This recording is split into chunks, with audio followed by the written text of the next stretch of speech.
5 राज्यों के चुनाव को लेकर आज वोटों की गिनती को शुरू हुए 3 घंटे से भी ज्यादा समय हो चुका है। पश्चिम बंगाल में 292 सीटों के लिए रुझान आने शुरू हो गए हैं। पश्चिम बंगाल में ममता बनर्जी की पार्टी टीएमसी सबसे आगे चल रही है। रुझानों में ममता बनर्जी की पार्टी टीएमसी 161 हो गई है। रुझानों में टीएमसी को बहुमत मिल गया है। आपको बता दें 161 सीटों पे टीएमसी आगे हो गई है। टीएमसी की सीट बढ़कर 161 हो गई है। टीएमसी ने जादुई आंकड़ा पार कर लिया। वहीं बीजेपी के खाते में 112 सीट दिख रही है। बीजेपी 112 सीटों पे आगे चल रही है। अभी तक तो लग रहा था कि मुकाबला कांटे की टक्कर है, लेकिन अब टीएमसी क्लियर मेजोरिटी में दिख रही है। टीएमसी 161, बीजेपी 115 और कांग्रेस 6 सीटों पर आगे चल रही है। अगर आंकड़ा ऐसे ही रहता है तो टीएमसी क्लियर मेजोरिटी में आ जाएगी और ममता बनर्जी की सरकार एक बार फिर से पश्चिम बंगाल में बनेगी। कुल मिलाकर ममता बनर्जी ने अपने इलाके में, अपने गढ़ में, अपने घर में किसी को भी घुसने का मौका नहीं दिया है। हालांकि नंदीग्राम में ममता बनर्जी अभी भी शुभेंदु अधिकारी से पीछे चल रही हैं। आपको बता दें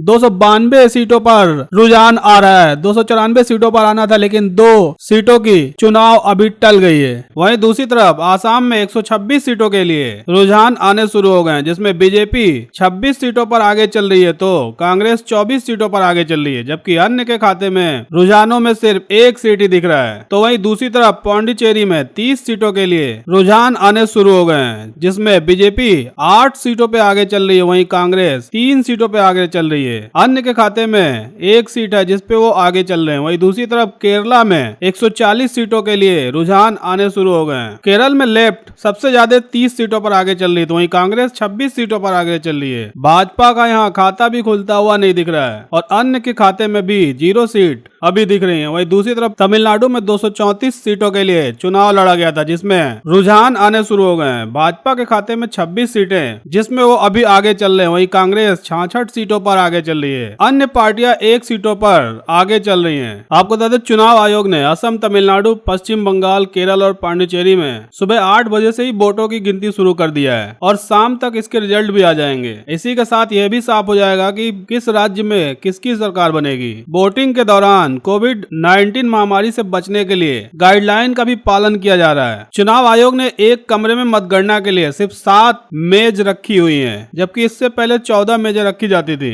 आज मतगणना शुरू होने से पहले ईवीएम और वीवीपैट को सैनिटाइज किया गया और मतगणना में शामिल होने वाले लोगों को मास्क, फेस शील्ड और सैनिटाइजर भी दिया गया। प्रत्येक मतगणना केंद्र पर कम से कम 15 बार सैनिटाइज करने का काम किया गया है और किसी भी प्रत्याशी या उनके प्रतिनिधि को कोविड-19 की निगेटिव रिपोर्ट या फिर टीके की दोनों खुराक लेने के प्रमाण दिखाने पर ही आज मतगणना केंद्र में एंट्री दी गई है। अगर आप नंदीग्राम की राजनीति का गौर करें तो वहाँ पे शुभेंदु अधिकारी ममता बनर्जी के खिलाफ लड़े हुए हैं। जब वो टीएमसी में थे तो वो वहाँ के मुसलमान मतदाताओं में काफी लोकप्रिय थे। मुसलमान मतदाता उन्हें काफी पसंद किया करते थे। तो ममता बनर्जी का एजेंडा वहाँ के मुस्लिम वोटर और अल्पसंख्यक वोटर थे, लेकिन जैसे ही शुभेंदु अधिकारी भारतीय जनता पार्टी में गए, उनका रवैया बिल्कुल मुसलमान विरोधी हो गया और ममता बनर्जी को उन्होंने खाला ममता या बेगम ममता कहना शुरू कर दिया। और ये जो परिवर्तन हुआ शुभेंदु अधिकारी के अंदर, यही वजह है कि वो अभी उस सीट से वहां पर पीछे चल रहे हैं और इसी वजह से मुसलमान राजनीति, अल्पसंख्यक राजनीति वहां पे और उभर कर सामने आई और इसका ममता बनर्जी को जबरदस्त फायदा हुआ है। ममता बनर्जी के पास 2 मजबूत अस्थायी स्तंभ हैं, जिसमें मुस्लिम वोटर और अल्पसंख्यक वोटर हैं। अगर ममता बनर्जी के साथ मुस्लिम मतदाता और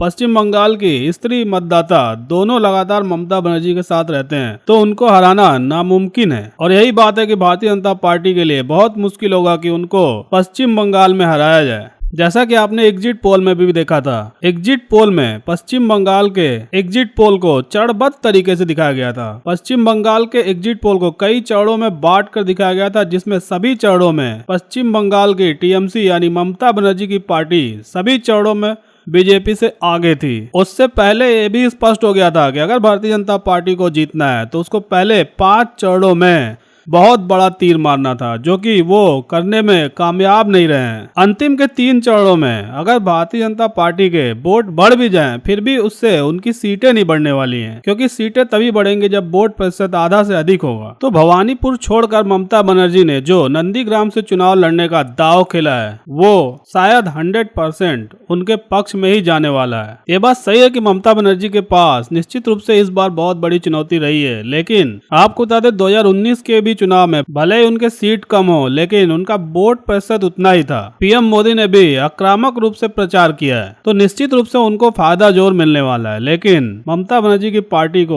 वोट शेयर कभी कम नहीं हुआ और ममता बनर्जी की पार्टी टीएमसी ने भी अपनी पूरी ताकत झोंक दी है। आपको बता दें 2019 के भी चुनाव में सीटें जोर ममता बनर्जी की कम हुई थी, लेकिन वोट प्रतिशत उनका उतना ही था। जबकि 2019 में वो प्रधानमंत्री पद के लिए दावेदार थी भी नहीं, लेकिन इस बार तो वो खुद मुख्यमंत्री पद की दावेदारी के लिए चुनाव लड़ रही हैं, तो उनका जीतना लगभग तय माना जा रहा है। ऊपर निकल गई है। रुझानों में टीएमसी 152 हो गई है, 152 रुझानों में टीएमसी को बहुमत मिल गया है। पंकज जी बताएंगे कौन सा शॉट था ये? शॉट कौन सा था पंकज जी? सीधा 152 पर 161 पर यह आंकड़ा पहुंच गया है टीएमसी का। 161 पर 147 जादुई आंकड़ा पार करते हुए जादुई आंकड़े को टीएमसी के नंबर जो है शुरुआती रुझान में 161 पर पहुंच गए। बीजेपी का नंबर वहीं 112। पहली बार इतना बड़ा अंतर हुआ है, करीब 50 सीटों का अंतर होना। सुमित जी आप तो कह रहे थे फंसा हुआ है, मुझे तो लग रहा था फंसा हुआ है। अभी तक तो लग रहा था 9:52 तक 53 मिनट बदल गया है। अब तो संकेत लग रहे हैं वो फंसा हुआ नंदीग्राम लग रहा फिलहाल।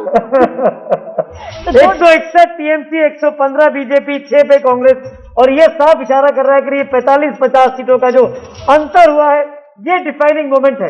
ये राइटर्स की बिल्डिंग पर जो इस वक्त आपको दिखाई दे रही है, जहां पर आंकड़ा छप गया है, इस वक्त रुझानों में टीएमसी 161 पर है, नरेंद्र मोदी की भारतीय जनता पार्टी 115 पर है, और राहुल गांधी की कांग्रेस और लेफ्ट गठबंधन दोनों मिलकर भी 6 पर ही पहुंचे हैं।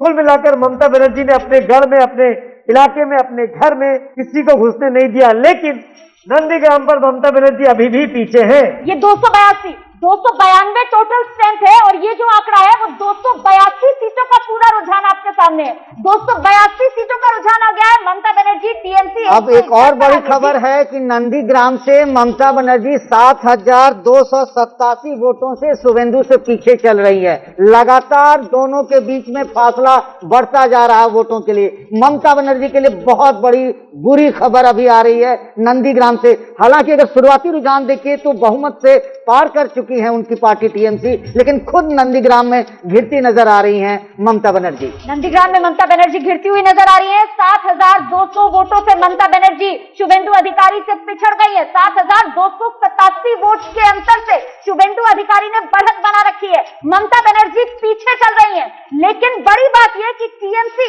161 सीटों पर शुरुआती रुझान में बढ़त बनाए हुए है। बीजेपी 115, कांग्रेस 6, 292 में से 282 सीटों का ये पूरा हिसाब किताब आपके सामने। 147 जादुई आंकड़ा, बहुमत का आंकड़ा 147 का, उसको पार करके ये तो इस वक्त काफी कंफर्टेबल पोजीशन में सरकार बनाते हुए शुरुआती रुझान में टीएमसी। सुमित 161, 115, और ये लगभग वही इशारा कर रहा है जो हमारा एग्जिट पोल कह रहा था, जो सी वोटर का एग्जिट पोल कह रहा था। लगभग उसी दिशा में चीजें जा रही हैं। शुभेंदु अधिकारी ने 7,000 से ज्यादा वोटों की लीड ले ली है ममता बनर्जी पर। 2 राउंड के बाद शुभेंदु अधिकारी नंदीग्राम जैसी सबसे बड़ी और हाई प्रोफाइल सीट जो थी इस चुनावों की, वहां पर लीड ले ली है।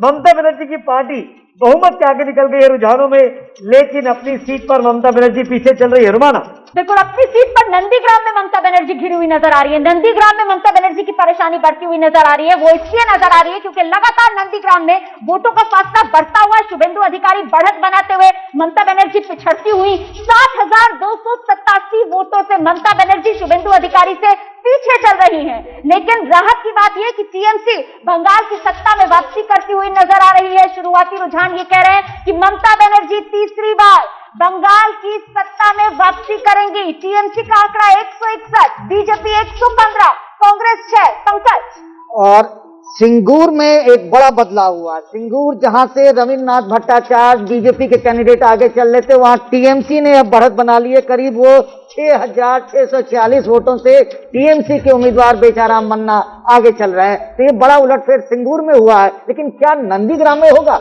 अभी तो फासला बढ़ता ही जा रहा है। बड़ी खबर आ रही है, सिंगूर में अब टीएमसी आगे हुई है। सिंगूर टीएमसी का गढ़ रहा है। पंकज झा वहां गए थे, पंकज के पास वहां की खबरें पहले आ जाती है। हमसे पहले पंकज ने खबर को ब्रेक कर दिया। सिंगूर में बेचराम मन्ना जो कि टीएमसी के कैंडिडेट है, वो अब आगे हो गए करीब 6,000 से ज्यादा वोटों से। लेकिन नंदीग्राम में शुभेंदु अधिकारी ने लीड बढ़ाई है। शुभेंदु अधिकारी 7,287 वोट से ममता बनर्जी से आगे चल रहे हैं। ममता दीदी अपनी सीट पर पीछे चल रही है। क्या ममता दीदी के लिए भारी पड़ने वाला है अपनी सीट बदलने का फैसला?